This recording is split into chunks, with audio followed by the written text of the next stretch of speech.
Assalamualaikum warahmatullahi wabarakatuh.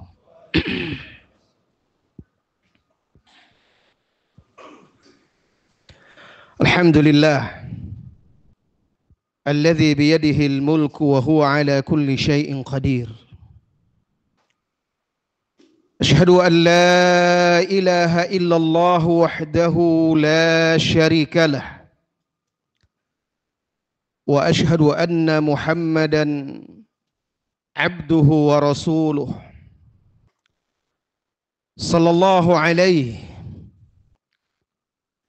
wa ala alihi wa ashabihi wa man sara ala nahjihi wa tamassaka bi sunnatihi ila yaumiddin wa sallama tasliman katsira, amma ba'du. Saudara-saudari kaum muslimin dan muslimat, a'azzani Allah wa iyyakum.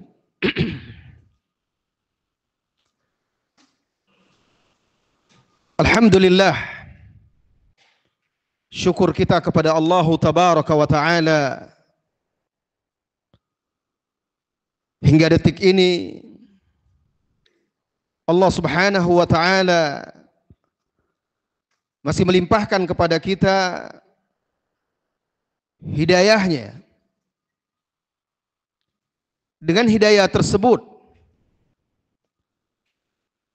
kita meniti jalan istiqamah di atas manhaj yang hak, di atas manhaj salafus salih. Dengan hidayah tersebut seseorang bisa istiqamah, kokoh, berpegang teguh kepadanya di zaman yang penuh dengan fitnah-fitnah, fitnah syubhat yang menggoyahkan akidah, menggoncangkan keyakinan sebagian orang, fitnah syahwat yang melalaikan, melengahkan dan menyeret ke dalam kubangan maksiat.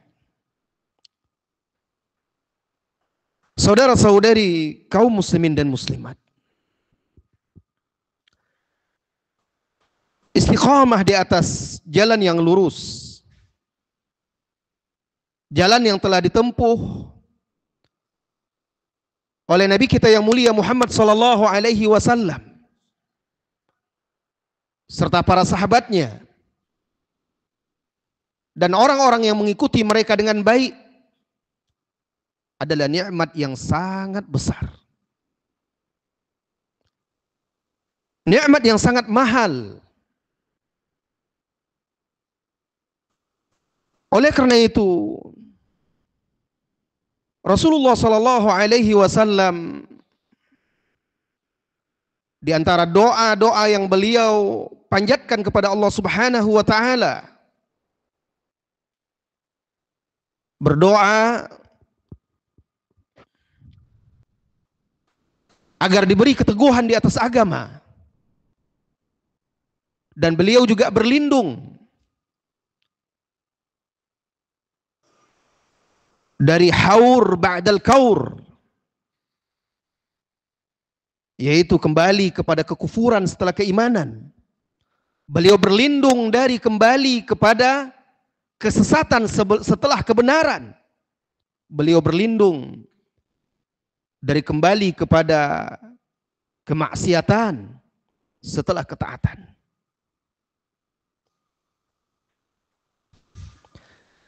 Di dalam surat Al-A'raf, tepatnya di ayat 175 sampai 178,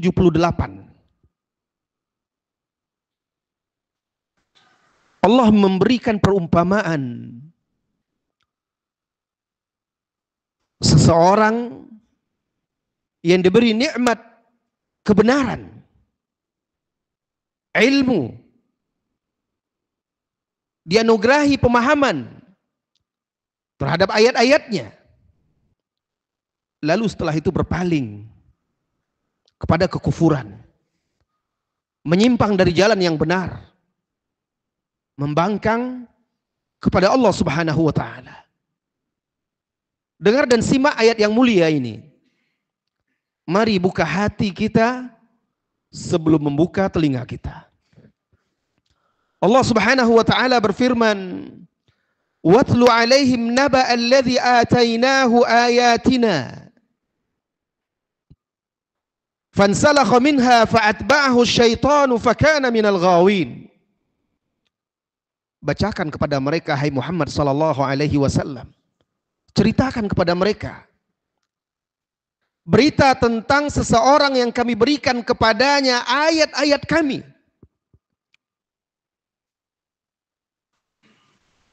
Lalu dia berlepas darinya, meninggalkannya, berpaling darinya. Maka dia diikuti oleh syaitan. Dan dia termasuk orang-orang yang tersesat. Ayat ini menceritakan tentang salah seorang ahli ilmu dari kalangan Bani Israel. Sebelum umat Islam, sebelum umat Muhammad sallallahu alaihi wasallam. Seorang ahli ilmu yang Allah berikan pengetahuan, ma'rifah. Allah ajarkan kepadanya ayat-ayatnya.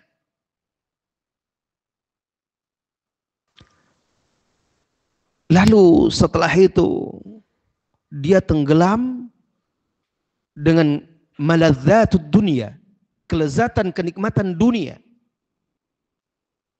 Dan dia berpaling, meninggalkan ilmu yang telah Allah anugerahkan kepada dia, meninggalkan kebenaran yang telah Allah limpahkan kepada dia, sehingga akhirnya menempuh jalan syaitan, termasuk orang-orang yang menyimpang. Allah lanjutkan setelahnya, walau syi'na la rafa'nahu biha walakinnahu akhlada ilal ardi wattaba'a hawah. Kalau kami ingin, kami akan muliakan dia dengan ayat-ayat tersebut. Kalau Allah menghendaki. Walakinnahu akhlada ilal ard.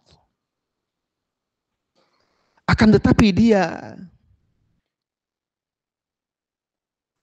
lengah, lalai oleh kenikmatan duniawi.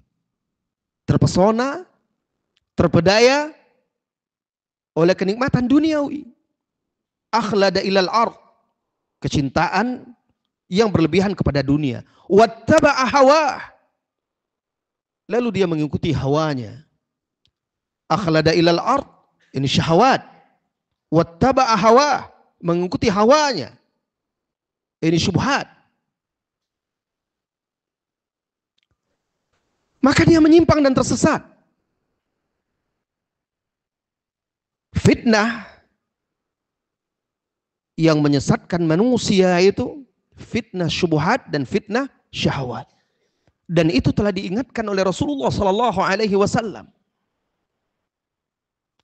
Di banyak hadis-hadisnya, di antaranya hadis Huzaifah radhiyallahu anhu yang mengabarkan di akhir zaman sebelum terjadinya hari kiamat akan datang fitnah-fitnah seperti malam yang gelap gulita. Satakunu fitanun kaqita'il lailil muslim. Akan terjadi nanti fitnah-fitnah bagaikan sepenggalan malam yang gelap. Bayangkan bagaimana ketika malam hari tidak ada purnama, tidak ada bintang gemintang, tidak ada penerang, tidak ada lampu, gelap, gulita. Ketika itu seseorang akan meraba-raba. Tidak jelas lagi kemana dia harus melangkah. Itu kondisinya. Fitnah tersebut dahsyat. Hanya orang-orang yang dirahmati oleh Allah Subhanahu wa taala yang akan selamat. Nah, orang ini yang disebutkan di sini, para ulama berbeda pendapat tentang siapa sebenarnya dia. Sebagian riwayat-riwayat Israiliyat menyebutkan namanya Bal'am. Tetapi itu butuh penelitian lebih mendalam. Ada lagi ulama ahli tafsir mengatakan Umayyah bin Abi Salt. Dan ada lagi pendapat-pendapat yang lainnya. Intinya dia adalah seseorang yang telah Allah berikan pengetahuan, ilmu dari ayat-ayat Allah. Dia sudah mengetahui kebenaran, berada di atas kebenaran. Nikmat di atas al-haq. Lalu dia mengikuti syubhat, mengikuti syahwat, sehingga akhirnya menyimpang. Perumpamaan orang ini kata Allah Subhanahu wa taala, "Famathaluhu kamathalil kalb." Dari yang semulanya orang yang berilmu, dimuliakan dengan ayat-ayat Allah, Allah hinakan dia. Allah umpamakan dia seperti anjing. Famathaluhu, perumpamaan dia itu kamathalil kalb, taubahnya seperti anjing. In tahmil alaihi yalhath au tatrukuhu yalhath. Jika engkau usir, jika engkau hardik, maka dia tetap menjulurkan lidahnya. Jika engkau diamkan, dia tetap juga menjulurkan lidahnya. Maksudnya, kalau dia sudah menyimpang seperti ini, tidak mempan lagi nasihat. Mau diberi peringatan, mau diberi nasihat, atau dibiarkan, sama saja bagi dia. Anjing itu, kalau hewan-hewan lain, kalau haus, baru dia menjulurkan lidahnya. Kalau anjing tidak. Selalu dia menjulurkan lidahnya. Mau haus, mau tidak, dia menjulurkan lidahnya. Bahkan seolah-olah dia mengolok-olok orang. Ini dia. Famathaluhu kamathalil kalb. Ketika dia meninggalkan keistiqomahan di atas jalan yang hak, maka yang didapatnya adalah kehinaan. Dzalika mathalul qaumil ladzina kadzdzabu biayatina. Itulah dia perumpamaan orang-orang yang mendustai ayat-ayat kami. Faqsusil qasas la'allahum yatafakkarun. Maka kisahkanlah, ceritakanlah kisah-kisah tersebut agar mereka berfikir. Ayat ini kata para ulama, peringatan bagi ahlul ilmi dan juga peringatan bagi orang-orang yang Allah anugerahkan kepadanya ilmu. Siapapun yang belajar, sudah Allah berikan pengetahuan, ilmu, mengetahui kebenaran. Allah beri dia petunjuk untuk mengetahui kebenaran. Lalu dia sengaja meninggalkannya. Ini ancaman. Orang-orang yang meninggalkan kebenaran. Saudara-saudari, kaum muslimin dan muslimat yang semoga senantiasa dirahmati dan diberkahi oleh Allah Subhanahu wa taala. Dari sini kita tahu betapa mahalnya istiqomah tersebut. Saudara-saudari kaum muslimin dan muslimat yang semoga senantiasa dirahmati dan diberkahi oleh Allah Subhanahu wa taala. Banyak kisah-kisah yang dibawakan oleh para ulama tentang contoh orang-orang yang semulanya mengenal kebenaran, bahkan membela kebenaran, lalu akhirnya berpaling dari kebenaran tersebut. Di antara kisah yang dikisahkan oleh para ulama yang belum begitu jauh dari masa kita, kisah Abu Muhammad Abdullah bin Ali Al-Qasimi. Abdullah Al-Qasimi. Barangkali sebagian jamaah sudah pernah mendengarnya atau membaca ceritanya. Orang ini dahulunya seorang penuntut ilmu yang Allah anugerahkan kepadanya kecerdasan, kepintaran, sehingga membuat orang kagum. Membaca dan menelaah banyak kitab-kitab para ulama. Menulis, menelurkan karya-karya ilmiah.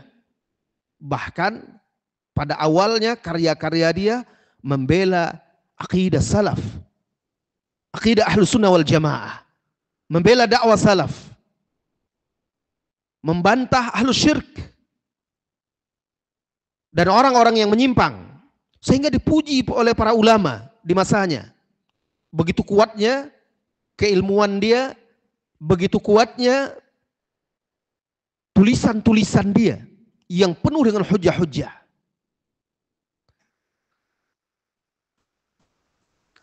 Kemudian akhirnya di masa-masa akhirnya dia malah meninggalkan kebenaran tersebut, menyimpang. Mulai dia tinggalkan iltizam di atas sunnah, dan akhirnya malah berbalik membantah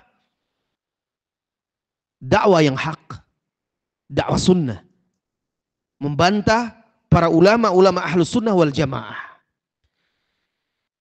Awalnya dimulai dengan kebanggaan kepada diri dia. Karena ketika seseorang merasa ujub dan kelebihan yang Allah berikan kepada dia, ketika merasa bangga dengan ilmu yang Allah anugerahkan kepada dia, ketika itu Allah berikan dia, kata para ulama, al-jadal atau al-jidal, menjadi suka berdebat. Di situ awalnya dia memuji dirinya sendiri. Sampai-sampai dia pernah menuliskan karena kebanggaan dia kepada diri dia, ini awal-awal mulai dia menyimpang. Apa kata dia di salah satu tulisannya? Kalaulah ilmu dan keutamaan yang ada pada diriku dibagikan kepada manusia, dibagi-bagi, yuqassam fil afaq, itu sudah cukup bagi mereka menggantikan para rasul, ilmu dia. Waliyadzubillah. Sehingga akhirnya dia keluar dari agama, dimurtadkan oleh para ulama, dihukumi kufur oleh para ulama. Lalu dibantah, ada bait-bait syair dia juga dibantah oleh para ulama. Akhirnya dia waktu itu berkilah, sampai akhirnya dia betul-betul tersesat dan menyimpang dari jalan yang hak. Allah simpangkan dari jalan yang hak. Bahkan sebelum itu, jauh sebelum itu, seseorang yang berguru dengan sahabat Rasulullah SAW, menjadi murid dan duduk di majelisnya, bermajlis dengan Amirul Mukminin Ali bin Abi Thalib radhiyallahu anhu. Lihat, orang yang dulunya bersama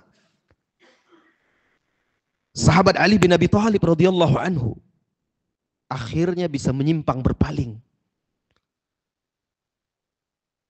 terkena syubhat putri pamannya seorang Khawarij. Lalu dia menikahi putri pamannya itu dengan niat ingin meluruskan pemahaman putri pamannya ini. Menikahlah dia. Tapi setelah dia menikah, bukannya dia yang bisa membawa istrinya, malah istrinya tersebut yang akhirnya mempengaruhi pemikiran dia, akidah dia. Sampai akhirnya dia menganut paham Khawarij. Bahkan ketika Ali bin Abi Thalib dibunuh, ditikam oleh salah seorang Khawarij, dia memuji orang yang membunuh Ali bin Abi Thalib tersebut. Dia gubah bait-bait syair untuk menyanjung dan memuji orang yang telah menikam Ali bin Abi Thalib radhiyallahu anhu tersebut. Perhatikan bagaimana orang yang semulanya berada di atas kebenaran akhirnya berpaling. Yang semulanya berada di barisan Ali bin Abi Thalib radhiyallahu anhu, memerangi Khawarij, akhirnya berubah dia yang menjadi memerangi sahabat Ali bin Abi Thalib radhiyallahu anhu. Begitu mahalnya keistiqomahan di atas manhaj yang lurus. Dan itu kadang kita temui dalam kehidupan kita. Terkadang seseorang itu mengira ilmu yang ada pada diri dia sudah cukup untuk menganalisa, untuk menilai satu perkara besar. Lalu akhirnya tidak berpandukan kepada para ulama-ulama yang mu'tabar. Mulai mencari-cari sendiri tanpa melihat penjelasan, fatwa, nasihat para ulama-ulama yang mu'tabar. Mulailah dia terkena syubhat. Sampai ada akhirnya yang mengkafirkan pemimpinnya atau saudaranya. Kenapa? Karena terpengaruh oleh syubhat-syubhat, karena dia meninggalkan ulama-ulama ahlu sunnah. Karena dia merasa sudah lama belajar, sudah lama duduk di majelis ilmu, merasa dia sudah bisa untuk menganalisa, menilai, lalu menghukumi. Akhirnya dia berlagak seperti seorang ulama besar. Itu sering terjadi di tengah kehidupan kita. Lalu orang-orang yang seperti ini akhirnya menyimpang dari jalan yang lurus, meninggalkan manhaj salafus saleh. Waliyadzubillah. Saudara-saudari kaum muslimin dan muslimat yang semoga senantiasa dirahmati dan diberkahi oleh Allah Subhanahu wa taala. Lalu apa sebenarnya sebab seseorang itu bisa berpaling dari kebenaran setelah dia mengetahuinya, meninggalkan keistiqomahan padahal sebelumnya dia berada di atasnya? Di antara sebab-sebabnya, saudara-saudari kaum muslimin dan muslimat,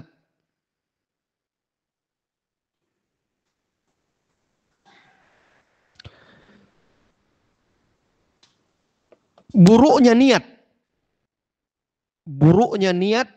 dan tujuan di dalam hati.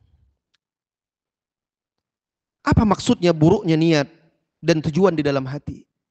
Ketika dia mempelajari kebenaran, menuntut ilmu, niatnya bukan betul-betul untuk mengikuti kebenaran itu sendiri. Bukan ikhlas karena Allah Subhanahu wa taala. Tapi hanya karena untuk berbangga-bangga. Atau tujuan-tujuan yang lainnya. Nah, orang-orang yang seperti ini mungkin dia hanya di awal-awal saja bersemangat di atas kebenaran. Tapi setelah itu begitu mudahnya dia goyah, berpaling dari ketaatan, akhirnya berbalik lagi menjadi orang-orang yang suka dan cinta kepada maksiat, atau dari kebenaran akhirnya berpaling kepada kebatilan karena buruknya niat di hati. Hilangnya keikhlasan untuk mencari kebenaran. Sebagian orang ketika dia belajar, mungkin tujuan dia apa? Tujuan dia hanya sekedar untuk menambah wawasan dan pengetahuan. Atau tujuan dia apa? Agar bisa nanti berdebat dengan orang. Atau tujuannya apa? Sekedar untuk mencari-cari hujah-hujah untuk membantah gurunya. Sebagian orang seperti itu niatnya. Sehingga akhirnya dia menyimpang. Wasil bin Atha ini salah seorang pemimpin, bahkan pencetus akidah Mu'tazilah. Dia sering hadir di majelis Al-Hasan Al-Basri rahimahullahu ta'ala. Wasil bin Atha ini lahir di Madinah tahun 80-an Hijriah. Wasil bin Atha. Nah, dia sering duduk di majelis Al-Hasan Al-Basri, tapi niat dia itu bukan untuk mencari kebenaran. Dia sering mengajukan pertanyaan-pertanyaan untuk apa? Untuk diperdebatkan. Karena selain hadir di majelis Wasil bin Atha, di majelis Al-Hasan Al-Basri ini, dia juga hadir di majelis-majelis lainnya. Bahkan dikabarkan kadang dia pergi ke tempat kumpulan orang-orang Yahudi, kadang pergi ke tempat orang Majusi, kadang pergi ke tempat orang-orang lainnya. Mungkin dia ingin mendengar dari sini, mendengar dari sana, mendengar dari sana. Lalu dia juga hadir di majelis Al-Imam Al-Hasan Al-Basri, salah seorang Sayyidut Tabi'in, pemimpin para tabi'in. Tapi tujuan dia hadir bukan untuk mencari kebenaran. Bukan untuk mencari kebenaran lalu mengambilnya. Dia hanya mengajukan pertanyaan-pertanyaan syubhat-syubhat. Kemudian akhirnya dia meninggalkan majelis Al-Hasan Al-Basri, lalu dia buat majelis sendiri dan mencetuskan pemikirannya. Pemikiran Mu'tazilah yang meninggalkan hadis-hadis Rasulullah sallallahu alaihi wasallam, nas-nas yang sahih dengan akal serta logika mereka, hawa nafsu mereka. Akhirnya menyimpang dan tersesat. Niatnya tadi karena su'ul maqsad, buruknya niat dan tujuan dalam menuntut ilmu. Maka wahai saudara-saudari kaum muslimin dan muslimat, jaga niat itu. Ketika kita belajar, mau belajar Al-Quran, belajar hadis, belajar apa saja di majelis ilmu, hadir ke majelis ilmu, ikhlaskan niat kita. Betul-betul ikhlas karena Allah ingin menghapuskan kejahilan, kebodohan dari kita. Niat kita untuk mengetahui kebenaran lalu kita menerimanya dan mengamalkannya serta berpegang teguh dengannya. Insya Allah dengan niat seperti itu Allah akan anugerahkan keistiqomahan, sabat, keteguhan di atas kebenaran. Saudara-saudari kaum muslimin dan muslimat yang semoga senantiasa dirahmati dan diberkahi oleh Allah Subhanahu wa taala.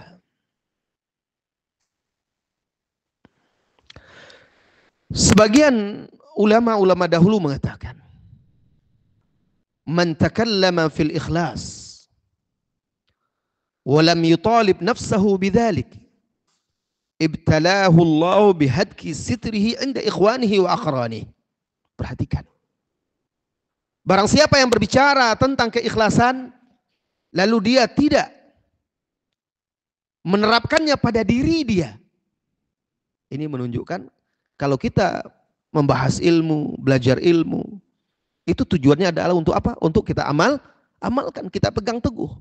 Barang siapa yang berbicara tentang ikhlas lalu dia tidak menerapkan pada diri dia keikhlasan tersebut, Allah uji dia dengan apa? Allah buka sitirnya, aib-aibnya di tengah saudara-saudaranya dan teman-temannya. Akhirnya apa? Orang-orang yang seperti ini kalau tidak ikhlas dalam menuntut ilmu, mempelajari kebenaran, akhirnya akan tersingkap hakikat diri dia. Siapa sebenarnya? Sebenarnya dia.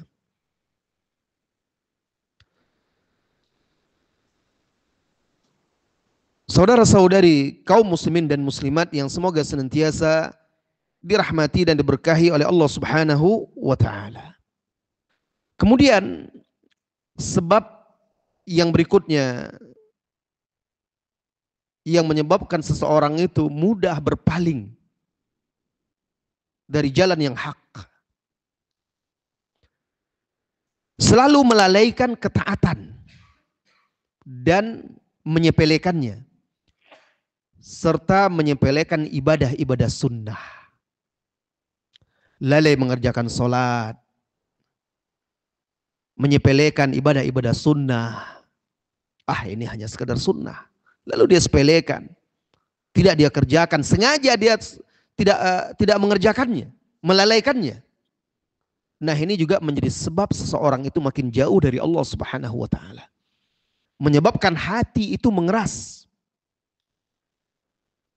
menyia-nyiakan, menyepelekan ketaatan kepada Allah serta menyepelekan, menyia-nyiakan ibadah-ibadah sunnah. Ini membuat seseorang itu akhirnya semakin jauh dari jalan Allah, dari ketaatan, dan hatinya mengeras.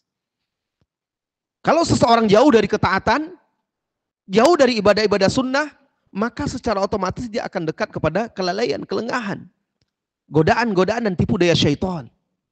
Akan semakin mudah menjakiti dia.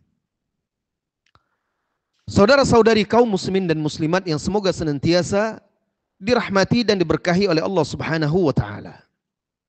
Orang apabila dia terbiasa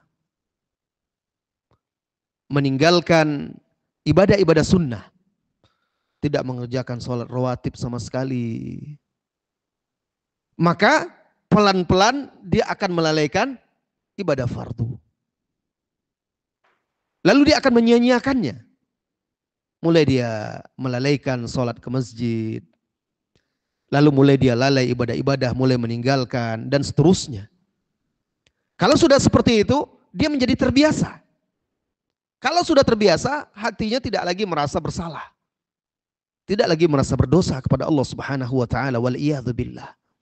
Ketika itu apa? Ketika itu dia semakin dekat dengan kelalaian-kelalaian. Jarang baca Al-Quran, maka dia akan sering mendengarkan atau terbiasa dengan hal-hal yang tidak bermanfaat. Nyanyian, film-film, sibuk dengan handphonenya, dan lain sebagainya. Kalau dia lalai dari sholat, maka dia akan mulai mudah terbawa oleh syahwatnya, hawa nafsunya. Oleh karena itu Allah Subhanahu wa taala berfirman di dalam Al-Qur'an, "Fa khalafa min ba'dihim khalfun adha'us shalah wattaba'us syahawat." Lalu datanglah generasi sesudah mereka yang menyia-nyiakan salat dan mengikuti syahwat. Lihat, menyia-nyiakan salat dan mengikuti syahwat. Seseorang ketika dia menyia-nyiakan salat, otomatis dia akan mudah terbawa, tergoda oleh syahwatnya. Fasawfa yalqauna ghayya. Maka orang seperti akan masuk ke dalam neraka al-ghayy. Na'udzubillah. Al-Imam Ibnu Al-Qayyim Al-Jauziyah rahimahullahu taala di dalam kitab Al-Fawaid, beliau menjelaskan, takarrara fil Qur'ani ja'alul a'malil qa'imati bil qalbi wal jawarih sababul hidayati wal idlal. Kata beliau, sering berulang-ulang di dalam Al-Quran dijelaskan bahwasanya amalan-amalan yang berdiri atau tegak dengan hati dan anggota tubuh itu sebab hidayah atau sebab seseorang itu disesatkan oleh Allah Subhanahu wa taala. Fayaqumu bil qalbi wal jawarih a'malun taqtadil huda iqtida'us sababi li musabbibih wal mu'athir li athari wa kadzalika ad-dhalal. Kata beliau, ibadah, amalan-amalan yang dikerjakan dengan hati dan anggota tubuh, maka korelasinya dengan petunjuk itu seperti sebab dengan penyebabnya. Sesuatu dengan penyebabnya. Maksudnya apa? Ini penyebab hidayah ketika seseorang itu mengerjakan amal soleh itu dengan hati dan anggota tubuh. Nah, ketika seseorang benar-benar sungguh-sungguh mengerjakan ibadah-ibadah, ibadah fardunya, menjaga ibadah-ibadah sunnah seperti sholat sunnah tadi, maka ini akan menjadi penyebab dia mendapat hidayah. Sebagaimana juga kesesatan itu disebabkan dengan apa? Karena kelalaian, melalaikan itu. Tidak menjalankannya dengan apa? Dengan hati dan anggota tubuhnya. Ini mengingatkan kita hadits qudsi. Di salah satu hadits qudsi, Allah Subhanahu wa taala berfirman, "Wa ma taqarraba ilayya 'abdi ahabbu ilayya mimma aftaradtuhu alaihi." Hadis muttafaqun alaihi itu. Dan tidaklah hambaku mendekatkan diri kepadaku dengan sesuatu yang lebih aku cintai daripada apa yang telah aku fardukan kepadanya. Yang Allah fardukan yang paling penting dan paling utama apa? Salat. Dan itu amalan yang paling dicintai oleh Allah Subhanahu wa taala. Tidak ada lagi amalan yang bisa mengalahkan itu. Ibadah salat, tiang agama, rukun Islam yang kedua. Ada sebagian orang sangat mengutamakan ibadah-ibadah sunnah. Salat malam, puasa sunnah, tapi dia lalai ibadah fardunya. tidak betul-betul dia jaga, maka tidak berguna ibadah sunnah tersebut. Kalau tiang pokoknya rusak, maka bagaimana dahan dan buah akan bisa baik? Alhamdulillah. Yahdikumullah subhanahu. Kemudian Allah Subhanahu wa taala lanjutkan di hadis qudsi tersebut. Wala yazalu abdi yataqarrabu ilayya bin nawafili hatta uhibbah. Dan hambaku setelah dia mengerjakan, menjaga ibadah fardu, dia la yazalu, senantiasa, selalu mendekatkan diri kepadaku dengan an-nawafil, ibadah-ibadah sunnah, sehingga aku mencintainya. Orang kalau sudah dicintai oleh Allah Subhanahu wa taala, dia akan kokoh, akan teguh, akan istiqomah. Kenapa? Karena pendengaran dia, penglihatan dia, tangan dia, kaki dia, anggota tubuh dia dijaga oleh Allah Subhanahu wa taala. Allah bimbing untuk selalu melakukan apa yang diridhai oleh Allah Subhanahu wa taala.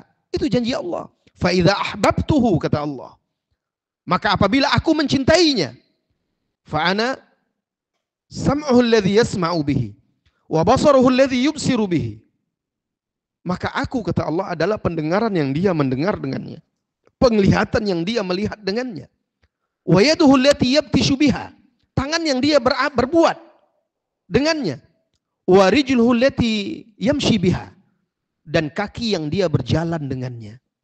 Maksudnya apa? Dijelaskan oleh Ibnu Rajab rahimahullahu ta'ala. Maksudnya, dia akan selalu dibimbing oleh Allah untuk melakukan sesuatu yang diridhai oleh Allah Subhanahu wa ta'ala. Ini pengaruh ibadah fardu dan ibadah sunnah. Dia akan dibimbing untuk selalu mendengarkan kebenaran dan mengikutinya, melihat kebenaran dan mengikutinya, jauh dari maksiat. Kaki tangannya selalu berbuat melangkah untuk sesuatu yang diridhai oleh Allah Subhanahu wa taala. Bahkan lebih dari itu, apa yang dia minta akan Allah kabulkan. Wala in sa'alani la'utiyannah. Kalau dia meminta sesuatu, aku beri. Walau ista'adzani la'u'idzannah. Kalau dia minta perlindungan, aku akan lindungi, kata Allah. Jadi di sini nampak oleh kita pengaruh menjaga ibadah fardu dan ibadah sunnah untuk keistiqomahan, karena dia akan selalu dijaga oleh Allah Subhanahu wa ta'ala. Tidak patut bagi seorang penuntut ilmu melalaikan ibadah-ibadah sunnah. Seperti ibadah-ibadah sunnah yang sangat penting itu diantaranya sholat rawatib, kemudian sholat malam atau witir minimal. Sholat witir yang tidak pernah ditinggalkan oleh Rasulullah SAW, baik dia ketika dia mukim maupun safar. Bahkan kalau dalam safar, terkadang Rasulullah SAW sholat malam itu di atas kendaraannya, di atas hewan tunggangannya. Ketika sholat fardu baru beliau turun dari hewan tunggangannya. Dan ini yang dilakukan juga oleh salafus saleh. Abdullah bin Umar, kalau beliau safar di atas kudanya atau di atas ontanya, beliau tetap melakukan sholat tahajud, sholat witir, sholat sunnah dia di atas ontanya itu. Nanti ontanya berjalan, dia tetap melakukan ibadahnya. Ketika datang waktu sholat fardu, baru beliau turun menunaikan sholat, turun dari kendaraannya seperti yang dilakukan oleh Rasulullah Sallallahu Alaihi Wasallam. Saudara-saudari kaum muslimin dan muslimat, dalam Ma'rakatu Qadisiyah, perang Qadisiyah, sahabat Sa'ad bin Abi Waqqas radhiyallahu anhu yang menjadi panglima ketika itu, dalam salah satu momen sehabis peperangan, karena dulu itu perangnya di siang hari, pagi sampai siang atau sore, nanti malam mereka bubar istirahat, besok perang lagi. Nah, malam harinya pasukan kaum muslimin sedang istirahat, lelah, letih, capek berperang seharian. Beliau berkeliling memantau tenda-tenda pasukannya. Lalu beliau lewatlah di satu tenda yang ternyata terdengar oleh beliau seseorang yang membaca Al-Quran di malam hari, sementara yang lain-lainnya tidur. Lalu beliau perhatikan ternyata orang ini sedang sholat. Terdengar bacaan Al-Qurannya. Lalu apa kata beliau? Min hahuna ya'tin nasru insyaallah. Dari sinilah datang kemenangan itu insyaallah. Kekuatan dan kemenangan. Termasuk peperangan kita melawan syubhat, melawan syahwat, melawan syaitan, melawan hawa nafsu. Allah berikan kekuatan insyaallah ketika seseorang itu menjaga ibadah fardu dan juga ibadah sunnahnya. Al-Imam Abu Mahmud Abdullah bin Muhammad bin Manazil An-Naisaburi, beliau berkata, lam yudhi ahadun faridatan minal faraid illa ibtalahu Allahu bitadyi'is sunani wa lam yubtal ahadun bitadyi'is sunani illa aushaka an yubla bil bid'ah. Tidaklah seseorang itu menyia-nyiakan salah satu ibadah fardu, faridah minal faraid, salah satu ibadah salat itu, salat fardu. Illa ibtalahu Allahu bitadyi'is sunani, melainkan Allah uji pula dia. Allah timpahkan kepada dia bala berupa menyia-nyiakan sunnah-sunnah, ibadah-ibadah sunnah. Dan tidaklah seseorang itu Allah uji dia dengan meninggalkan, menyia-nyiakan sunnah-sunnah, ibadah-ibadah sunnah, melainkan dia akan diuji pula dengan apa? Dengan jatuh dalam bid'ah. Ibadah-ibadah sunnah maksudnya di sini tentu yang sesuai dengan sunnah-sunnah Nabi SAW. Nah, kalau dia sudah menyia-nyiakan ibadah salat fardu, menyia-nyiakan ibadah-ibadah sunnah, nah ini akan mudah dia terperangkap oleh syubhat dan syahwat. Kenapa? Karena syaitan akan mudah menggoda dia, membisikkan kesesatan-kesesatan itu. Oleh karena itu beliau katakan, orang yang apabila dia sudah menyia-nyiakan ibadah fardu, diuji oleh Allah dengan apa? Dengan menyia-nyiakan ibadah sunnah. Kalau dia sudah menyia-nyiakan ibadah fardu, menyia-nyiakan ibadah sunnah, maka dia akan jatuh ke dalam bid'ah. Allah uji dengan Allah timpakan ujian, bala dengan itu. Saudara-saudari kaum muslimin dan muslimat. Nah, ini dia ternyata dari penjelasan ulama tersebut, ternyata orang yang lalai dari ibadah fardu dan sunnah, maka dia akan dekat dan mudah jatuh ke dalam penyimpangan. Saudara-saudari kaum muslimin dan muslimat, maka solusinya yaitu yang terdapat di dalam hadis Abdullah bin Amr bin As radhiyallahu anhuma. Suatu hari kata Abdullah bin Amr bin As, diceritakan kepada Nabi SAW tentang satu kaum. Dzukira 'inda Nabi SAW qaumun yajtahiduna fil ibadati ijtihadan syadida. Kelak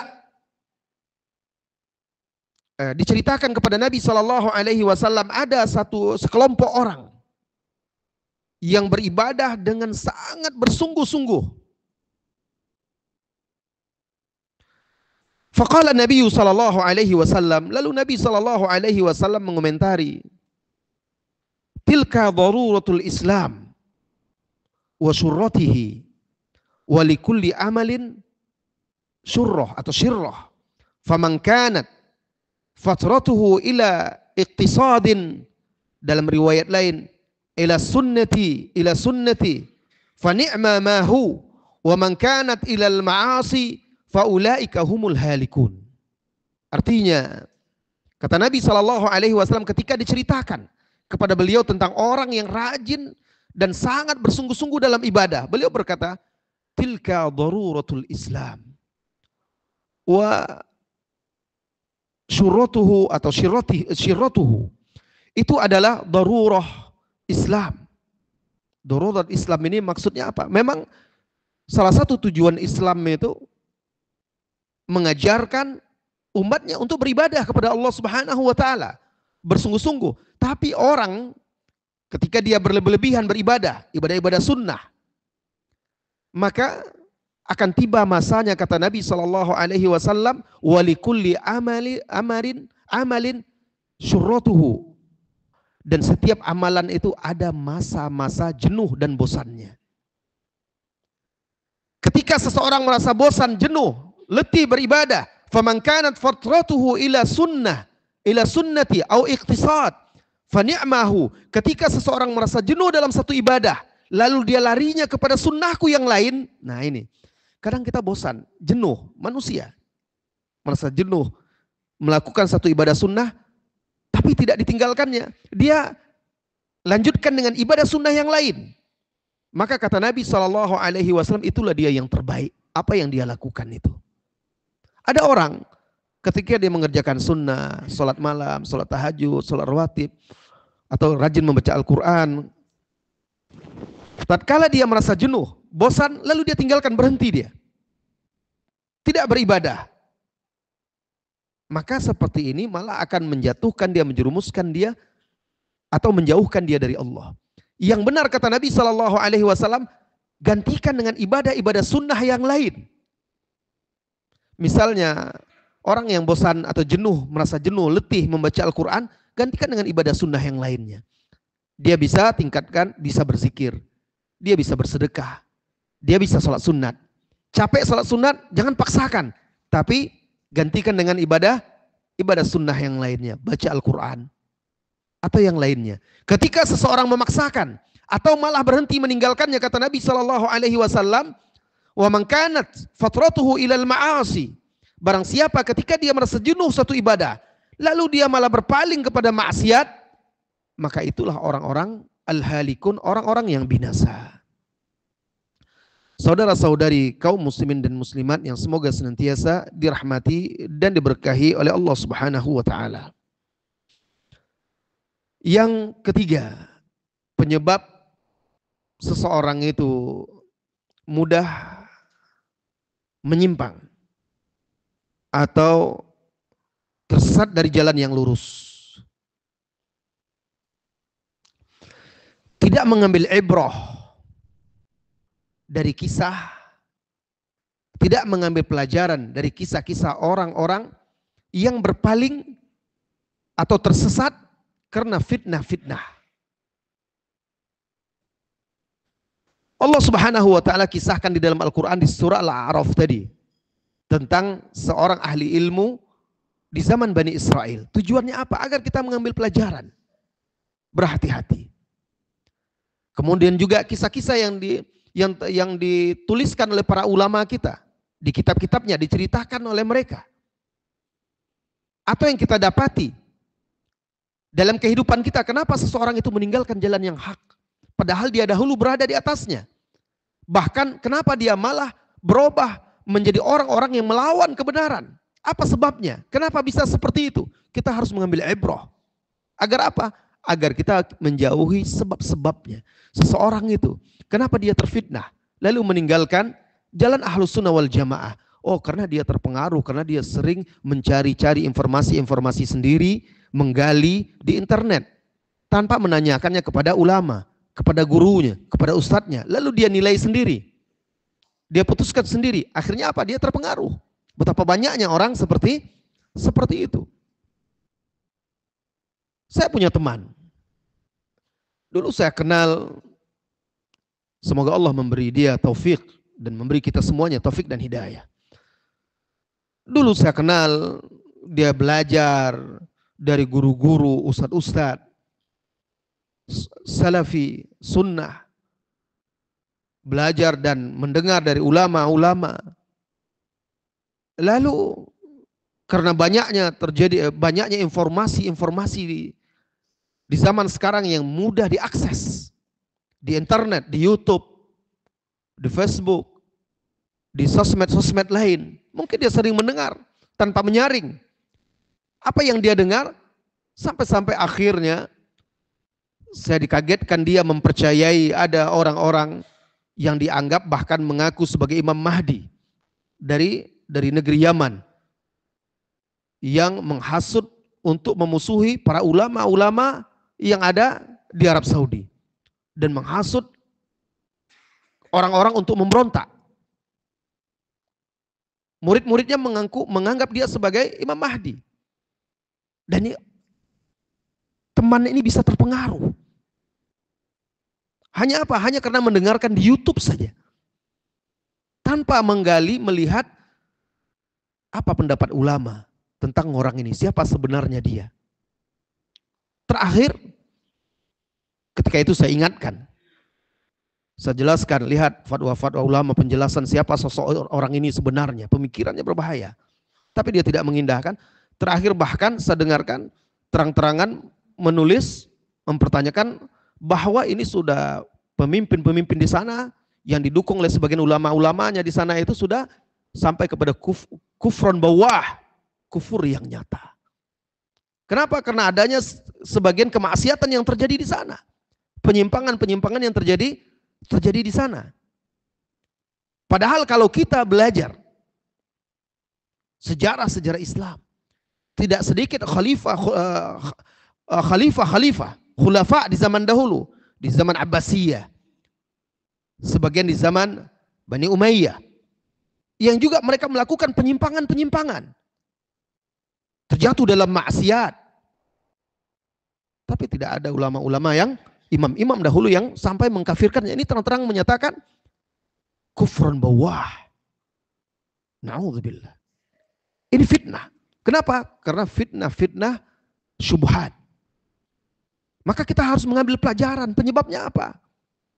Penyebabnya seorang penuntut ilmu yang merasa dirinya sudah berilmu, lalu mencari ilmu di sosmed, di internet, tanpa duduk di majelis ilmu, atau tanpa bertanya kepada ahli ilmu, tanpa berguru kepada ulama-ulama yang mu'tabar dari ulama-ulama ahlus sunnah wal jamaah.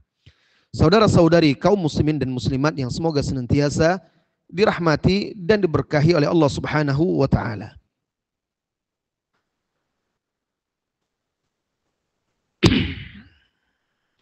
Jadi kita harus, di antara tujuan Allah Subhanahu wa taala mengatakan faqsusil qasas di surah Al-A'raf tadi, memerintahkan nabinya yang mulia Muhammad sallallahu alaihi wasallam menceritakan kisah-kisah tersebut. Faqsusil qasas la'allahum yatafakkarun. Ceritakan kepada mereka kisah-kisah itu agar mereka berpikir. Jadi di antara sebab seseorang itu mudah menyimpang dari jalan yang lurus, tidak mengambil ibrah, pelajaran dari orang-orang yang sudah berpaling dari kebenaran. Bahkan sebagian kita mungkin tidak tahu kisah-kisah itu. Allah ceritakan di dalam Al-Quran kisah-kisah tersebut untuk apa? Untuk kita ambil ibrah. Lihat iblis. Iblis yang semulanya Allah anugerahi nikmat, tinggal bersama malaikat di sorga, akhirnya tersesat, dilaknat oleh Allah Subhanahu wa taala, dijadikan penghuni neraka yang kekal. Awalnya apa? Awalnya dia seorang yang berilmu, seorang yang soleh, bahkan berada di dalam surga. Kita harus belajar apa penyebab dia dilaknat oleh Allah Subhanahu wa taala, diusir dari sorga dan dijadikan sebagai penghuni neraka. Dengan mengetahui sebab-sebab itu, kita berusaha berlindung kepada Allah dari sebab-sebab itu dan menjauhinya. Saudara-saudari kaum muslimin dan muslimat, sahabat Hudzaifah, beliau berkata, "Kanan nasu yas'aluna 'anil khair wa kuntu as'alu 'anil syarr makhafatan an yudrikani." Dulu orang-orang bertanya kepada Nabi Shallallahu Alaihi Wasallam tentang kebaikan-kebaikan saja. Sedangkan aku selain bertanya tentang kebaikan, aku juga bertanya tentang keburukan. Kenapa? Karena aku khawatir nanti mendapati keburukan itu dan aku tidak mengenalinya. Tapi hendaknya seseorang ketika ingin mengetahui keburukan itu harus ada panduannya. Hudzaifah ada panduannya siapa? Rasulullah Sallallahu Alaihi Wasallam. Sehingga dia tahu Rasulullah yang menjelaskan ini buruk, ini berbahaya. Nah, kita butuh juga panduan kita. Siapa guru kita yang kita percaya? Ulama-ulama. Tapi jika kita cari-cari sendiri tanpa kita punya filter yang kuat, naudzubillah, ini mudah sekali terkena syubhat-syubhat. Saudara-saudari kaum muslimin dan muslimat yang semoga senantiasa dirahmati dan diberkahi oleh Allah Subhanahu wa taala. Kemudian sebab yang berikutnya, seseorang itu tersesat dan menyimpang. Fitnah harta dan mencari dunia atau menukar dunia dengan menjual akhirat.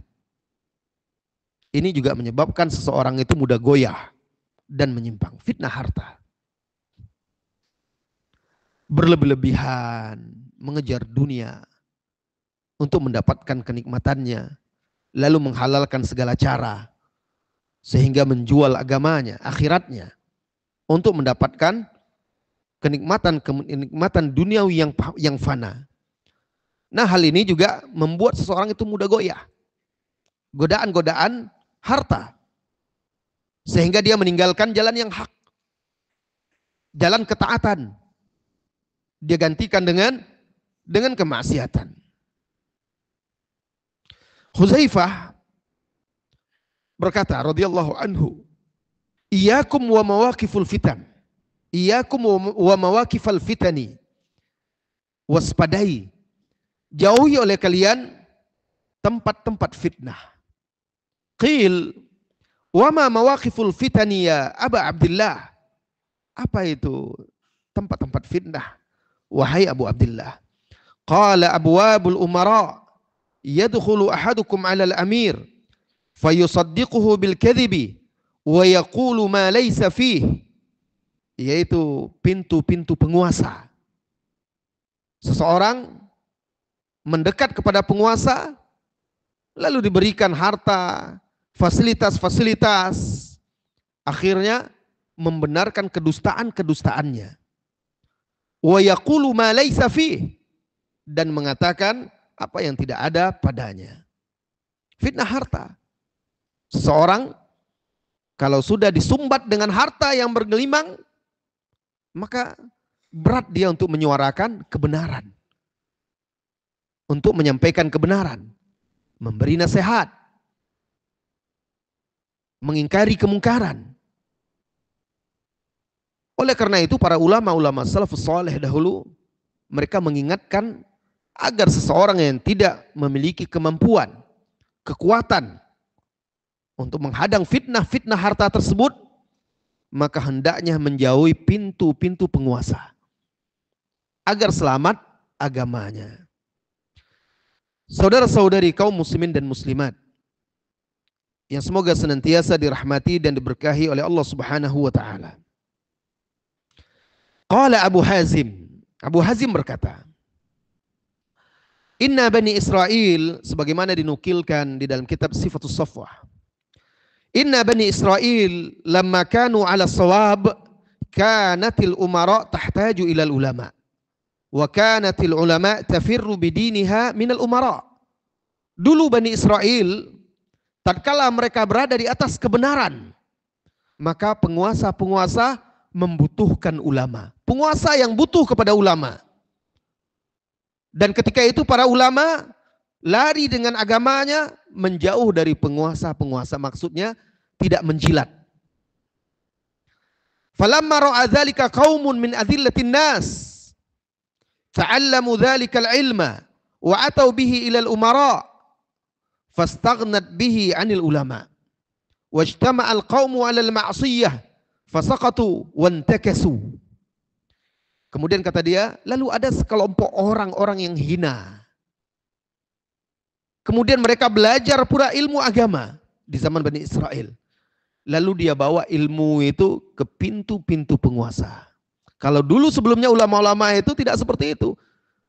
penguasa-penguasa yang datang kepada ulama dan butuh kepada ulama. Seperti ulama-ulama kita salafus saleh dahulu. Yang ditakuti, disegani, dihormati oleh para khulafa, para khalifah-khalifah. Lalu di zaman Bani Israel itu ada sekelompok orang yang hina. Mereka mempelajari ilmu tersebut, lalu mereka yang datang kepada para penguasa. Sehingga para penguasa tidak butuh lagi kepada mereka. Berkumpullah mereka dalam maksiat. Akhirnya mereka pun ikut jatuh dalam maksiat tersebut. Wantakasu. Intakasu artinya berpaling dia dari kebenaran tersebut.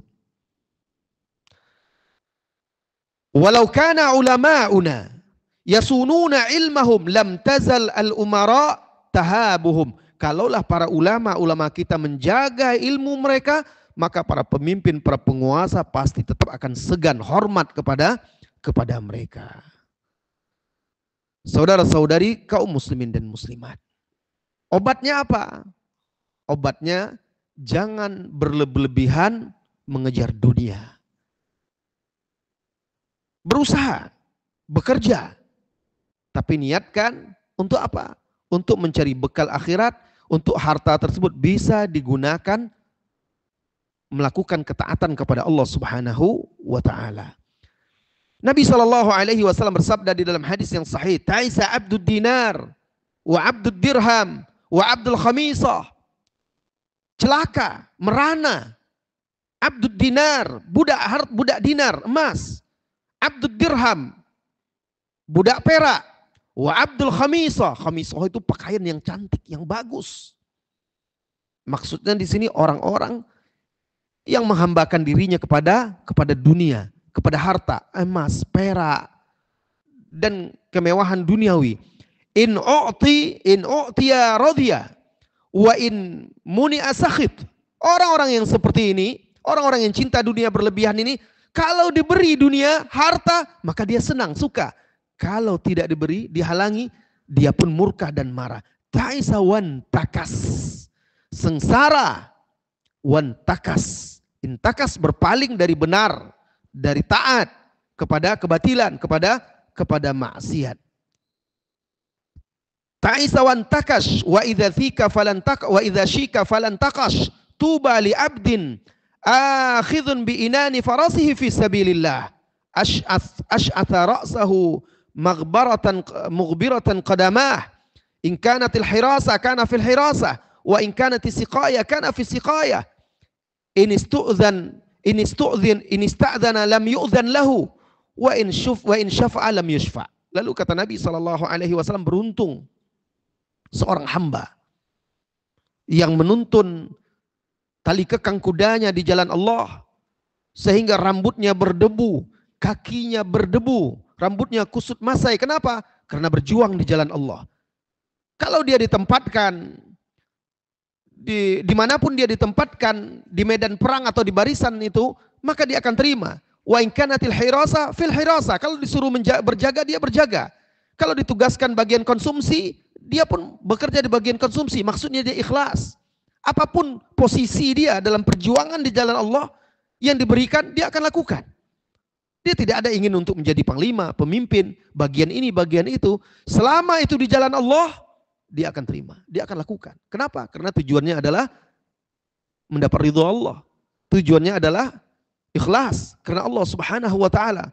Adapun kalau hamba dunia, orang yang berlebihan dunia, kalau dia tidak jadi pengurus, sudah, dia ngambek dia, marah dia.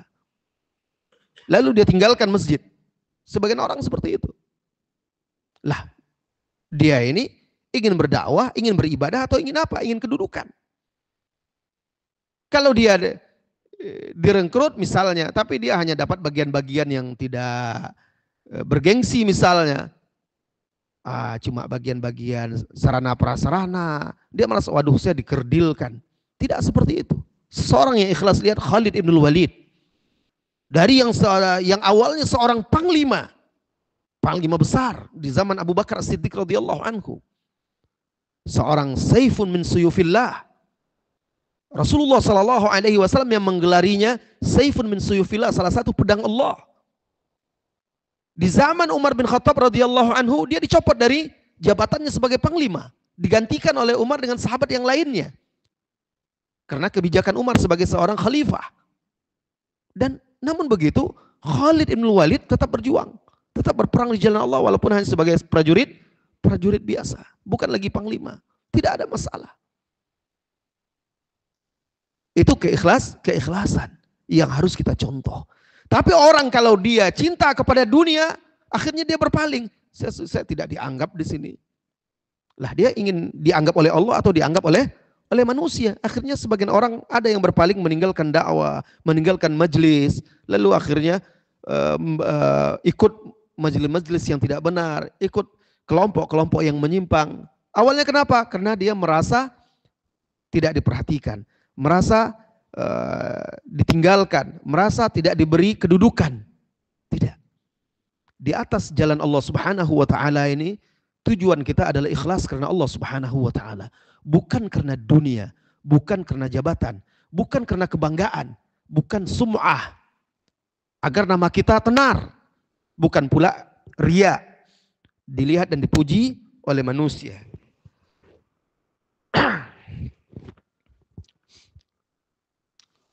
Orang yang seperti ini, kata Rasulullah Sallallahu Alaihi Wasallam, orang yang ikhlas itu bahkan dia pun tidak ingin menampilkan dirinya, tidak ingin membangga-banggakan dirinya. Bisa jadi dia apabila dia minta izin, dia tidak akan diizinkan. Apabila dia membantu orang lain, meminta ingin memberi syafaat untuk orang lain, dia mungkin juga tidak akan diberi syafaat atau diberi bantuan. Tidak dikenal oleh manusia, tetapi orang ini bisa jadi dikenal oleh Allah Subhanahu wa taala karena keikhlasannya. Tidak dikenal di dunia, tapi dikenal di langit sana. Saya teringat sebuah hadis yang sahih, diriwayatkan oleh Al-Imam Al-Bukhari. Ketika seorang laki-laki sedang berjalan di padang pasir, di gurun, lalu tiba-tiba dia mendengar ada suara di atasnya. Dia cari, mana ini. Terdengar suara itu sedang menghalau awan. Lalu dia lihat di atasnya, ternyata di atasnya ada awan dan ada suara di situ yang menyuruh awan itu bergerak. Dia ikutilah karena dia penasaran. Kemana arah awan itu? Lalu awan itu berhenti di suatu tempat dan turun di situ hujan. Awan itu mencurahkan hujan. Ternyata di sana, di tanah tempat turunnya hujan itu tidak jauh dari sana, ada seorang pria yang sedang bekerja di kebunnya, di ladangnya. Dan air tersebut pun, air hujan itu mengairi kebun dia. Sehingga dia menjadi heran, kok bisa? Ada orang, awan itu ada terdengar suara memerintahkannya, sirami kebun fulan. Terdengar oleh dia di situ, disebutkan namanya. Sirami kebun fulan. Lalu karena dia penasaran, dia temuilah orang itu, petani itu. Hanya seorang petani. Jauh dari keramaian, jadi jauh dari dikenal orang. Lalu akhirnya dia tanya, apakah Anda Fulan bin Fulan? Orang ini baru pertama kali bertemu. Maka ditanya, dari mana Anda tahu? Lalu dia ceritakanlah. Dia tanya lagi, apa sebenarnya engkau lakukan? Awalnya dia tidak mau menjawab. Tapi dia tanya dulu, dari mana engkau tahu nama saya? Lalu dia sebutkan, tadi saya di jalan mendengar ada suara yang menyebut namamu. Sirami kebun fulan. Lalu aku ikuti awan tersebut, ternyata awan tersebut mencurahkan hujan di sini di tanahmu. Maka aku yakin engkaulah yang dimaksud. Lalu orang itu pun berkata, kalau demikian engkau sudah tahu, maka aku akan jelaskan kepadamu. Ternyata orang ini, petani ini, setiap kali dia panen, dia bagi tiga. Dia bagi tiga hasil panennya itu. Dia bagi tiga apa? Sepertiganya itu untuk dia sedekahkan. Sepertiganya untuk nafkah dia dan keluarganya. Sepertiganya lagi dia kembalikan untuk modalnya. Untuk mengolah tanahnya itu lagi. Nah ternyata itu yang dilakukannya apa? Keikhlasan dia. Orang tidak ada mengenal dia. Tidak dikenal oleh siapapun. Tapi ternyata dikenal oleh para malaikat. Dikenal di langit sana. Ini karamah yang Allah berikan kepada dia. Para ulama menjelaskan itu sebab keikhlasan dia. bersedekah tanpa ada orang yang tahu, kemudian juga memberi nafkah pada keluarganya dan mengolah tanah tersebut dengan ikhlas. Saudara-saudari kaum muslimin dan muslimat yang semoga senantiasa dirahmati dan diberkahi oleh Allah Subhanahu wa taala.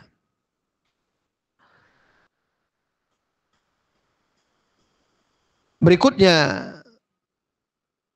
di antara sebab yang menyebabkan seseorang itu mudah menyimpang dari jalan yang lurus,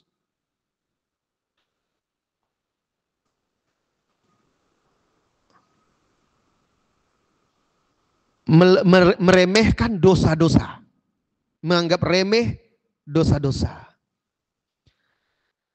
Sebagian orang menyepelekan masalah dosa, apalagi dosa-dosa kecil.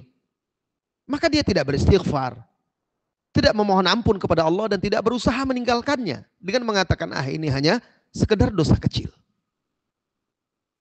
Seorang mukmin dia melihat dosanya seperti gunung yang akan jatuh longsor menimpa diri dia.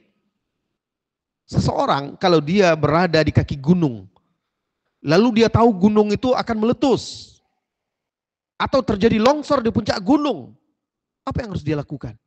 Dia pasti akan segera lari menyelamatkan diri. Begitulah seorang mukmin ketika dia melihat dosa.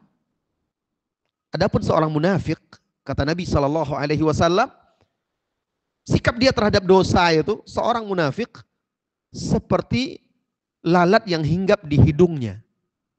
Apa yang dia lakukan? Orang kalau ada lalat hinggap di hidungnya, di mukanya, apa yang dilakukan? Dia tonjok? Enggak kan? Paling dianggap sepele, halau gini. Akhirnya apa? Akhirnya dosa itu, lalat itu akan bolak-balik kan? Harusnya dia membunuh lalat itu atau dia pergi dari tempat tersebut agar tidak dikerubungi oleh lalat. Tapi orang-orang munafik terhadap dosa itu dia sepele. Seperti lalat hinggap di hidung seseorang, dia halau begitu saja. Tapi dia tidak beranjak, tidak berusaha membunuh lalat tersebut. Sehingga lalat yaitu yang diibaratkan sebagai dosa oleh Nabi SAW akan datang bolak-balik kepada dia. Akhirnya ketika dosa itu bolak-balik terus dilakukan, itulah yang menyebabkan hatinya itu menjadi hitam. Akhirnya tidak ditembus lagi oleh cahaya nasihat, cahaya ilmu, cahaya hidayah. Saudara-saudari kaum muslimin dan muslimat, Nabi kita SAW berkata, innal mu'min yara dzambahu. Sesungguhnya seorang mukmin itu melihat dosanya seperti gunung kal jabal yang akan jatuh menimpa diri dia. Adapun ammal munafiq yara dzambahu aw yara dzunub kadzubab yaqau ala anfi ahadin fayaqulu hakadha. Adapun seorang munafik itu dia memandang dosa itu seperti seekor lalat yang hinggap di hidung seseorang, lalu orang itu menghalaunya seperti ini, kata Nabi. Sepele. Inilah perbedaannya. Nah, salah satu sebab seseorang itu mudah tergelincir, lalu menyimpang dari jalan yang lurus, tersesat dan jatuh dalam fitnah-fitnah syahwat ataupun syubhat, menganggap remeh dan sepele dosa-dosa walaupun itu dosa kecil. Saudara-saudari kaum muslimin dan muslimat yang semoga senantiasa dirahmati dan diberkahi oleh Allah Subhanahu wa taala. Apa kata Ibnu Rajab? Wa qaribun min hadha an ya'mal al-insanu dhanban yahtaqiruhu wa yastahinu bihi fayakunu huwa sababu halakihi. Dan yang mendekati seperti ini, seseorang yang mengerjakan dosa tapi menyepelekannya, meremehkannya, sehingga dosa itulah yang menjadi sebab kehancuran dan kebinasaannya. Kama qala ta'ala, sebagaimana firman Allah Subhanahu wa taala, wa tahsabunahu hayyina wa huwa 'indallahi 'azim. Kalian menganggapnya sepele, kalian menganggapnya kecil, tetapi di sisi Allah itu sangat besar. Jangan lihat kecilnya dosa, tetapi lihatlah bahwa engkau berbuat dosa kepada Zat yang maha besar. Jadi jangan lihat kecilnya dosa, tapi lihat kepada siapa engkau berdosa. Sebagian sahabat radhiyallahu anhu berkata, innakum la ta'maluna a'malan hiya adaqqu fi a'yunikum minasy-sya'ri. Kalian melakukan suatu perbuatan yang menurut kalian lebih halus dari seuntai rambut kalian, karena menganggap sepele dan kecil perkara itu. Inna in kunna lana'udduha ala ahdin Nabi sallallahu alaihi wasallam minal mubiqat. Sedangkan kami di masa Nabi sallallahu alaihi wasallam menganggapnya sebagai salah satu dosa yang menghancurkan, dosa besar. Itu salah seorang sahabat berkata kepada muridnya dari kalangan tabi'in. Bagaimana kalau dia melihat kaum muslimin hari ini yang gampang melakukan dosa, yang meremehkan dosa. Beliau ketika itu radhiyallahu anhu berkata kepada tabi'in, kalian melakukan satu perbuatan, dan kita yakin yang dilakukan oleh tabi'in itu bukanlah seperti dosa-dosa orang sekarang, karena mereka adalah orang-orang yang soleh, orang-orang yang bertakwa. Kalian melakukan perbuatan yang kalian anggap sepele, lebih halus daripada rambut kalian, padahal kami dahulu menganggap itu bagian dari dosa yang membinasakan. Al-mubiqat, itu dosa yang membinasakan. Ini menunjukkan salafus saleh dahulu melihat dosa itu tidak membeda-bedakan dosa kecil, dosa besar, semuanya mereka anggap itu membinasakan. Saudara-saudari kaum muslimin dan muslimat, Rasulullah sallallahu alaihi wasallam bersabda dalam hadis yang diriwayatkan oleh Imam Ahmad, "Iyyakum wa muhaqqiratiz dzunub." Jauhkan oleh kalian dosa-dosa yang disepelekan, yang diremehkan. Ini perintah Rasulullah sallallahu alaihi wasallam, jangan kita menyepelekan dan meremehkan dosa-dosa. Saudara-saudari kaum muslimin dan muslimat yang semoga senantiasa dirahmati dan diberkahi oleh Allah Subhanahu wa taala. Apa solusinya? Solusinya sering muraqabah dan muhasabah. Muraqabah yaitu menghadirkan pengawasan Allah Subhanahu wa taala pada diri kita. Tanamkan pada diri kita bahwa Allah itu Maha melihat, Maha mendengar, Maha mengetahui setiap tindak tanduk, perilaku kita, ucapan kita, bahkan apa yang terlintas dalam pikiran dan hati kita. Semua diketahui oleh Allah dan akan diminta pertanggungjawaban kelak.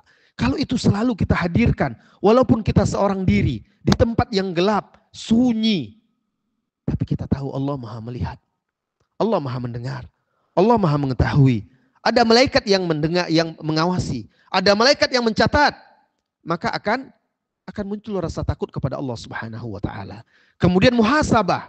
Setiap hari kita harus muhasabah, introspeksi diri, lihat dosa apa yang telah saya lakukan. Lalu kita beristighfar, mohon ampun, bertaubat kepada Allah Subhanahu wa taala. Sahal bin Abdullah At-Tusturi di dalam kitab Dhammul Hawa mengatakan, "Ma min sa'atin illa wallahu azza wa jalla muttali'un ala qulubil ibad, fa ayyu qalbin ra'a fihi ghairahu sallata alaihi iblis."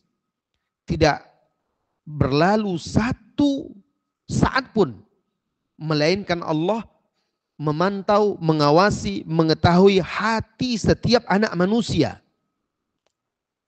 Dan hati siapa saja yang Allah lihat di hati tersebut ada selain daripada Allah di hati itu, dipenuhi oleh syahwat, nafsu, dipenuhi oleh kedengkian, penyakit-penyakit hati.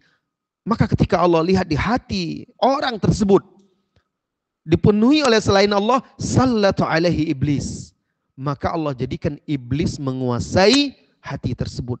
Ya sudah, kalau sudah dikuasai oleh iblis, alamat tidak akan selamat. Maka muraqabah, muhasabah, lanjutkan dengan taubah kepada Allah Subhanahu wa taala. Dengan itu dosa dihapuskan, maka hati akan kembali cemerlang. Kata Nabi sallallahu alaihi wasallam, tidaklah seorang hamba melakukan dosa, ma aznaba abdun illa nuqitat fi qalbihi nuqtat sauda. Apabila seorang hamba melakukan dosa, terbentuklah nuktatus sauda, nokta hitam di hatinya. Ketika seseorang itu bertobat dan meninggalkannya, maka Allah kembali bersihkan hati itu. Tapi ketika dia tidak bertobat, maka ketika itu hati itu semakin hitam, lalu akhirnya gelap gulita, tertutupi oleh dosa dan maksiat tersebut. Lihatlah gelas ini wahai saudaraku. Kita umpamakan ini adalah hati yang bening. Dan ini umpamakan dosa ketika dilakukan oleh seseorang. Satu dosa akan berubah warna hati tersebut. Kalau dia sirami dengan taubat, ketika disirami lagi dengan air putih, banyak, lama-lama ketika air putih itu terus kita isi berupa taubat, istighfar kepada Allah Subhanahu wa taala, air itu akan kembali bening dan akan mengeluarkan yang kotor-kotor tersebut. Tapi kalau seseorang itu tidak bertaubat, menganggap remeh dan sepele, dia lakukan dosa lagi, seperti itu. Terus dia lakukan sampai akhirnya hatinya berubah gelap, gulita. Kenapa? Karena dosa yang telah menghitamkannya itu. Ini perumpamaan karena hati itu seperti bejana yang menampung kebenaran tersebut. Ketika diisi dengan selain Allah, dengan dosa dan maksiat, maka dia akan berubah warnanya dari putih bersih menjadi ternoda. Saudara-saudari kaum muslimin dan muslimat yang semoga senantiasa dirahmati dan diberkahi oleh Allah Subhanahu wa taala. Kemudian terakhir, sebelum kita tanya jawab, di antara sebab yang seringkali membuat seseorang itu mudah tergelincir, goyah, karena lisannya kering dari berdoa dan meminta kepada Allah untuk diberi keteguhan. Jarang berdoa, mungkin dia berzikir setelah sholat, tapi di waktu-waktu lain mungkin dia tidak berdoa. Kalaupun berdoa, mungkin dia tidak meminta sungguh-sungguh diberi jalan yang lurus. Tidak berdoa dengan sungguh-sungguh untuk diberi keteguhan, sabat, ya muqallibal qulub, tsabbit qalbi ala dinik. Tidak bersungguh-sungguh berlindung kepada Allah. Allahumma inni a'udzubika minal hauri ba'dal kaur. Berlindung dari berpaling setelah mengetahui kebenaran. Tidak betul-betul berdoa kepada Allah. Allahumma inni ala dzikrika wa syukrika wa husni ibadatik. Agar selalu dibantu oleh Allah Subhanahu wa taala. Dikuatkan untuk beribadah, memperbaiki ibadah dan syukur kepada Allah Subhanahu wa taala. Nah, ketika seseorang tidak berdoa kepada Allah, bagaimana dia mendapatkan hidayah? Sementara hanya Allah lah yang memberi hidayah, menunjuki, dan hanya Allah pula lah yang menyesatkan hamba-hambanya. Bagaimana dia akan teguh dan istiqomah? Hati seorang hamba itu di antara jari-jari Allah. Allah membolak-baliknya sesuai dengan kehendaknya. Maka di antara sebab seseorang itu mudah menyimpang, tersesat, lengah karena jarang atau bahkan tidak berdoa kepada Allah Subhanahu wa taala untuk meminta keteguhan di atas agama. Terakhir wahai saudara-saudari kaum muslimin dan muslimat, yang paling ditakutkan ketika menyimpang dari jalan yang lurus itu terjadi di penghujung hidup seseorang. Na'udzubillah. Sehingga menjadi su'ul khatimah. Bukankah Nabi SAW pernah mengatakan, ada orang yang beramal dengan amalan ahli surga. Rajin ibadah, taat. Hatta la yabqa bainahu wa bainal jannah illa dhira'. Sehingga menurut manusia, pandangan manusia, tidak tersisa lagi jarak dia dengan sorga itu kecuali sehasta. Dalam riwayat lain dijelaskan, dalam hadis lain disebutkan bahwa orang ini beramal dengan amalan ahli sorga fima yaron nas, dalam pandangan manusia. Lalu fayasbiqu alaihil kitab atau fayasbiquhul kitab. Ternyata takdir Allah menentukan yang lain. Allah tentukan dia tidak termasuk penghuni sorga. Faya'amal bi'amali ahli nar. Lalu dia beramal dengan amalan ahli neraka dan mati di atasnya. Na'udzubillah. Sehingga akhirnya dia masuk ke dalam neraka. Ini yang paling ditakuti. Oleh karena itu, keistiqomahan itu sangat mahal. Istiqomah itu sampai akhir hayat. Kita harus sering-sering selalu berdoa kepada Allah Subhanahu wa taala. Jangankan orang awam, orang yang punya ilmu saja, lihat dari kisah-kisah tadi. Orang yang punya ilmu yang sudah tahu kebenaran saja, itu punya resiko untuk tersesat dan menyimpang. Kecuali dirahmati oleh Allah Subhanahu wa taala. Apalagi orang yang tidak berilmu. Apalagi yang awam yang tidak tahu apa-apa. Lebih mudah lagi disesatkan. Disimpangkan oleh iblis dan bala tentaranya.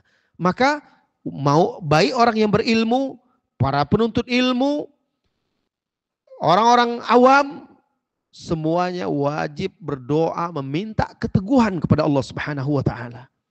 Keteguhan di atas kebenaran, di atas agama. Ya muqallibal qulub, tsabbit qalbi ala dinik. Meminta husnul khatimah. Sehingga dia bisa istiqomah sampai akhir hayatnya. Hidup di atas Islam dan sunnah dan juga diwafatkan oleh Allah di atas Islam dan sunnah. Saudara-saudari kaum muslimin dan muslimat yang semoga senantiasa dirahmati dan diberkahi oleh Allah Subhanahu wa taala, kita lanjutkan dengan tanya jawab sekitar beberapa menit ke depan. Silahkan bagi yang mau bertanya, pertanyaan saya kembalikan kepada Pak Daeng ya untuk membacakan pertanyaan. Tuh, gimana? Saya akan bertanya dulu. Oh, bertanya dulu. Silakan.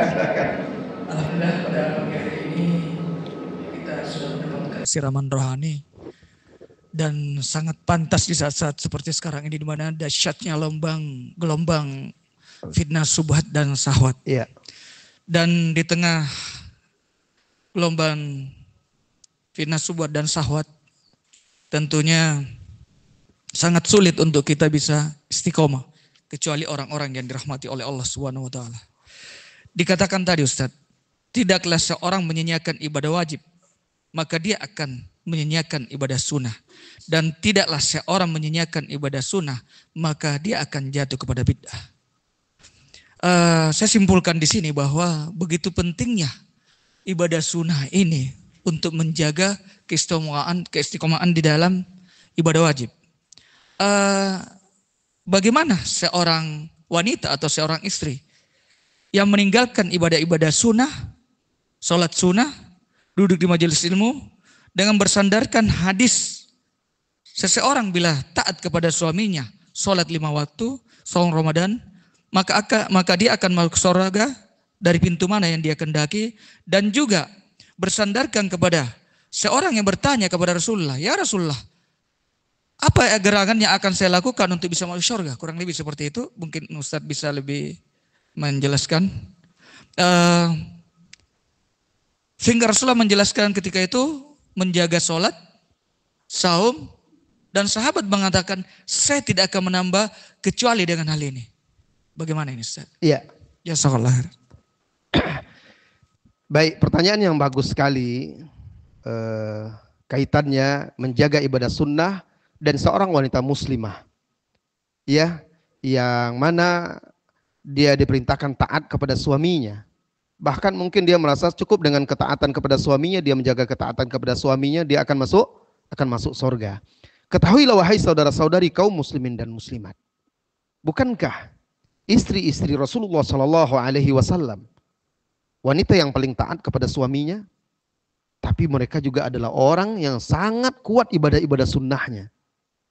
Hafsah radhiyallahu anha pernah diceraikan oleh Rasulullah sallallahu alaihi wasallam.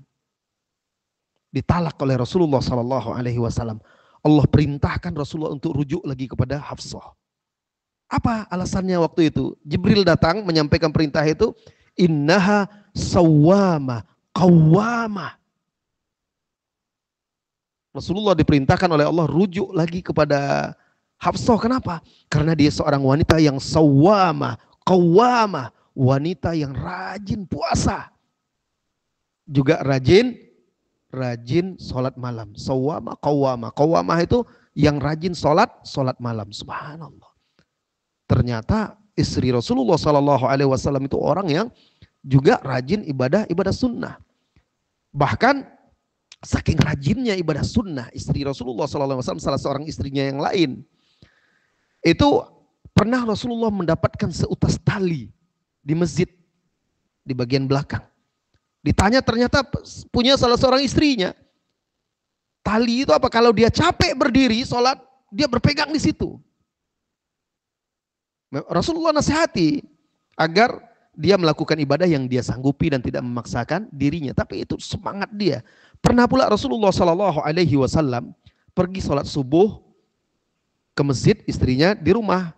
Ketika dia pergi, istrinya sedang duduk berzikir. Pulang dia di waktu duha, istrinya masih juga berzikir lagi. Dia dapati, subhanallah.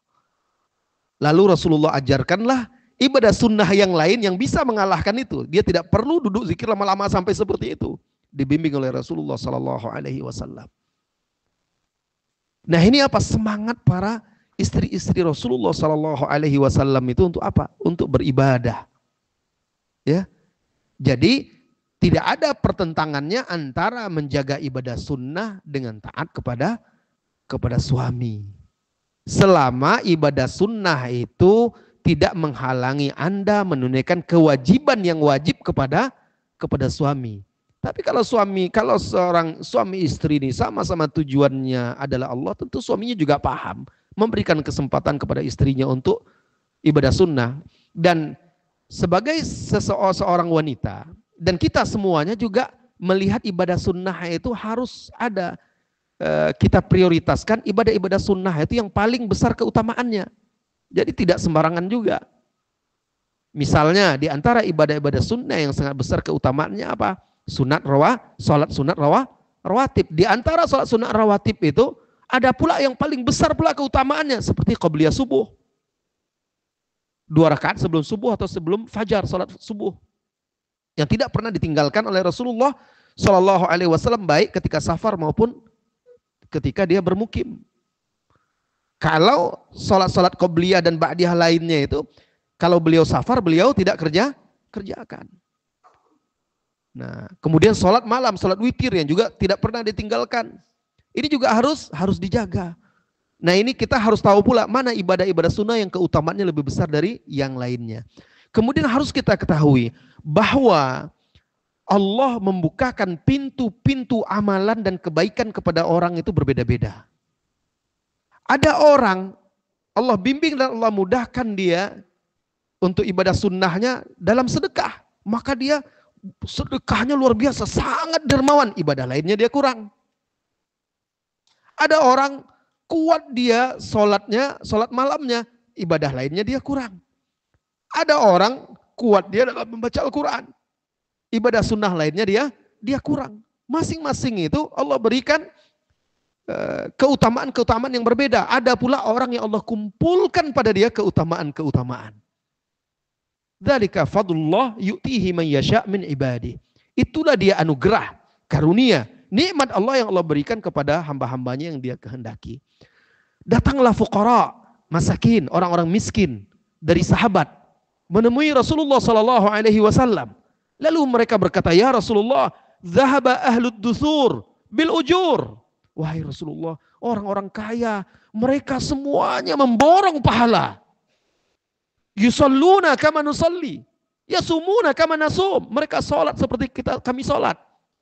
Mereka puasa seperti kami puasa. Mereka bersedekah, kami nggak bisa sedekah. Sedihlah orang-orang miskin ini. Mereka ngadu kepada Rasulullah SAW.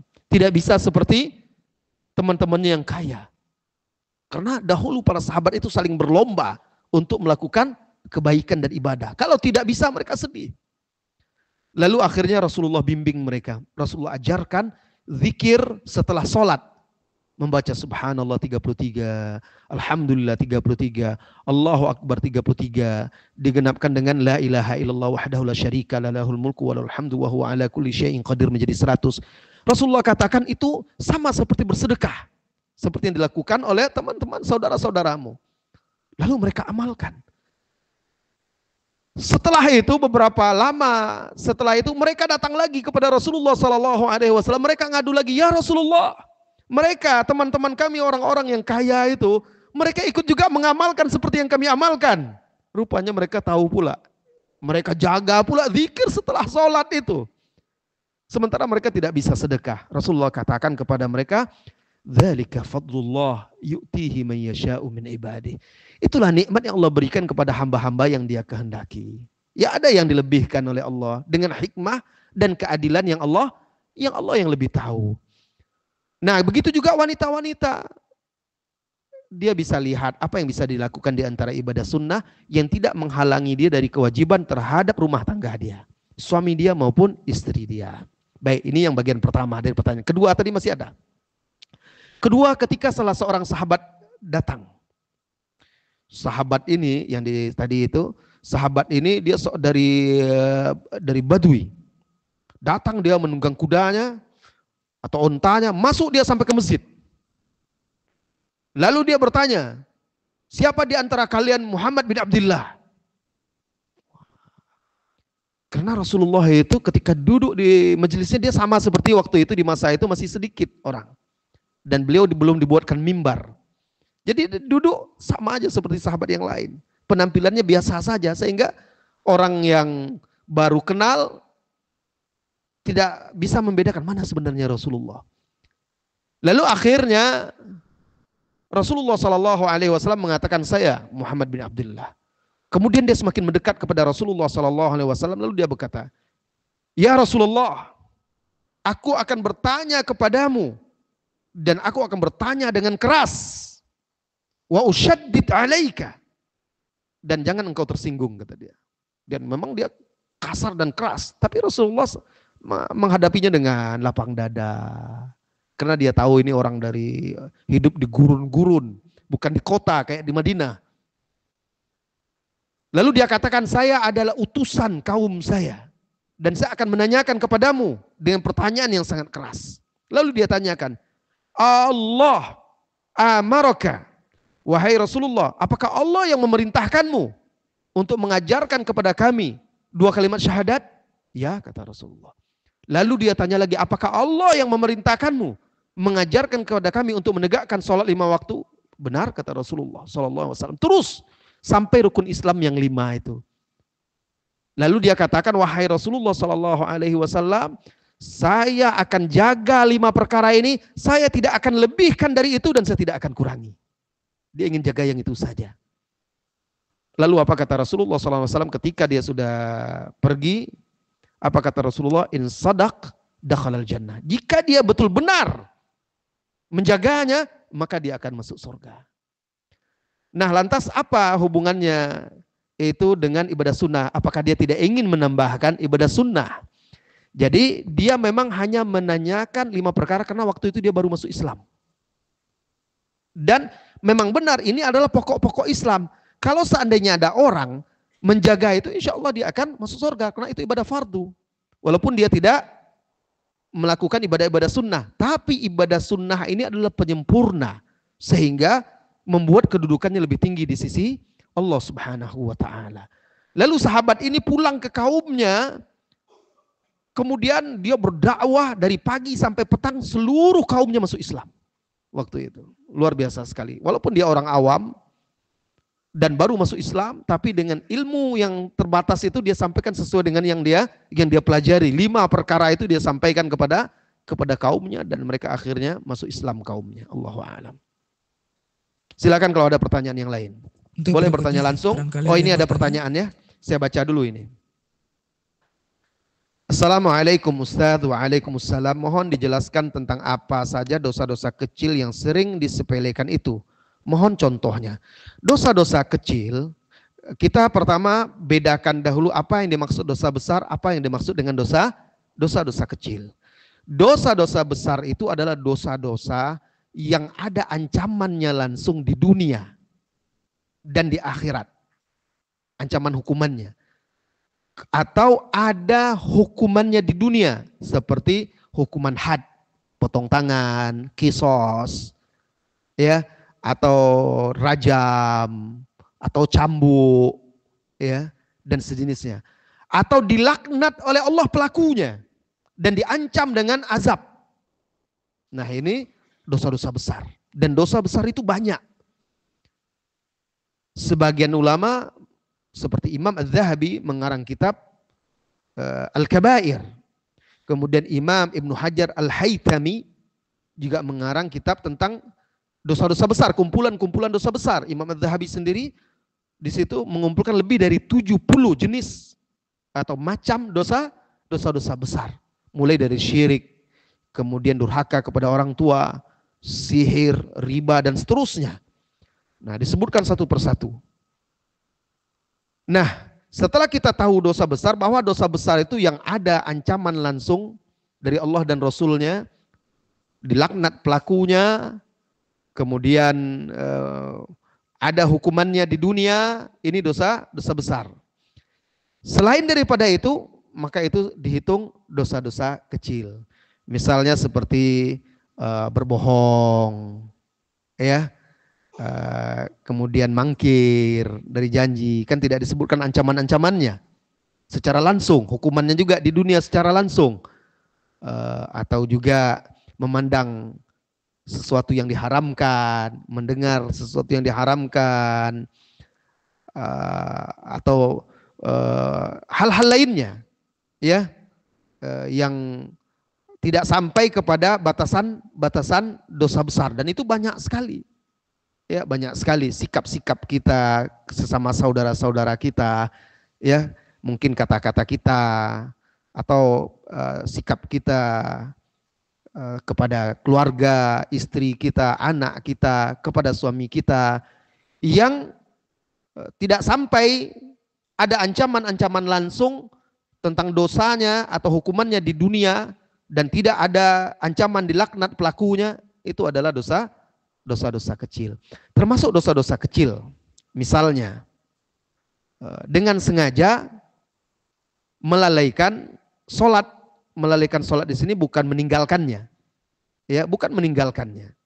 Misalnya menunda-nunda dengan sengaja, atau tidak sholat berjamaah, karena hal tersebut ulama khilaf. Sholat berjamaah masih ada di situ perselisihan di antara para ulama. Maka tidak bisa dikatakan meninggalkan sholat jamaah itu sampai kepada dosa besar, karena adanya perbedaan pendapat ulama tentang wajib atau tidaknya. Sebagian ulama mengatakan itu sunnah muakkadah. Dan banyak lagi dosa-dosa kecil itu yang kadang tidak disadari oleh seseorang. Misalnya termasuk dosa-dosa kecil itu ucapan-ucapan yang keliru, ya, ucapan-ucapan yang keliru dari kita ketika kita mengolok-olok seseorang, menggelari seseorang dengan yang tidak pantas. Nah ini dosa, tapi tidak ada hukumannya langsung dari dalam agama di dunia, atau ancamannya kelak di akhirat. Nah seperti itu. Allahu a'lam bissawab. Ada yang lain yang ingin bertanya, silahkan. Silahkan yang ingin bertanya langsung.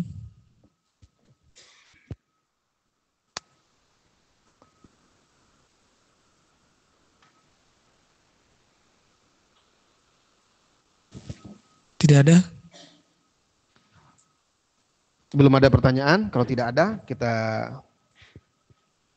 ada dari akhwat, mungkin ada dari pertanyaan. Akhwat, ada yang ingin bertanya?